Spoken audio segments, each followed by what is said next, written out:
બ્રાહ્મણ એવું બોલ્યા કે મૂર્તિ બેહાડવાની 11 વાગે, હું બોલી સવારે 5 વાગે 15 મિનિટે. બોલો આવું મુહૂર્ત કોઈ હાલે?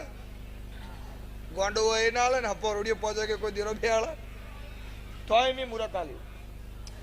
એ દાડો એવું બોલી કે વડવાળા મંદિર દુધરેજ એ મારા નાથની આરતી થતી હોય એટલે જો મોરના આઈની ધજા ઉપર બેહવું પડે બરોબર, તો તારા તો રાતી ધોણીને એવું બોલી કે કાલ સવારમાં પરોડીએ 5 વાગે 15 મિનિટ થાય અને તારા ઘેર બરોબર હું ચેહર વીરનું મંદિર બનાવડાવ્યું છે ને હું મૂર્તિ બેહાડું તો 5 વાગે 14 મિનિટે નહીં, 5 વાગે 16 મિનિટે નહીં, પણ 5 વાગે 15 મિનિટે તારા મંદિરના ઉપર મોર આઈને બેહ અને 3 ટવકા પાડે.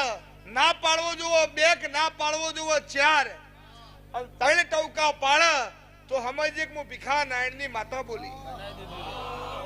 એટલે રબારી મૂંઝવણમાં પડ્યા કે હવે કબૂતર નહીં આવતો મોર શું આવશે?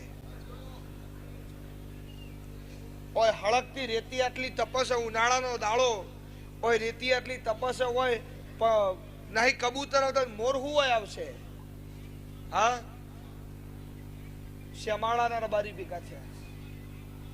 કેવું રાતે વાત ફરતી થઈ ગઈ, પણ વાત ફરતી થઈ ગઈ.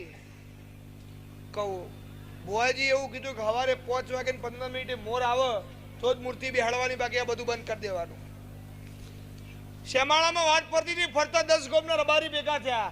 1000 લાલ પાઘડી ભેગી હતી. અને પડિયતના મકવાણાની માતા મારા લેખ બનાવવા હતા. સવારે 1000 રબારી ભેગા છે લાલ પાઘડી કે મોર નહીં આવે તો શું થાય? સવારે 4 વાગે 4:30 થયા, ભાઈ આવે કે બુઆજી નું ઠાળો નહીં યાર, મોર નહીં આવે તો મારા મોર બોલી જાય, મારું શું થાય? રબારી ભેગા બહુ થયા શીખ્યા તો મોર નહીં આવે તો મારું કશું રહ નહીં. દાંતણ કર્યા વગર મારા બોયા ચિંતા ના કરજો, મોર ના આવે ને તો હજુ માતા ધૂણવા મહિનો થયો છે, આજ પછી ધૂણવાનું એ નહીં, બાપો ધૂણવે બહુ છે, આપણે ધૂણવાનું થતું નથી. અને મોર ના આવે ને તો આખા ગામ વચ્ચે તારી માફી મું માગી. મોર આવ્યો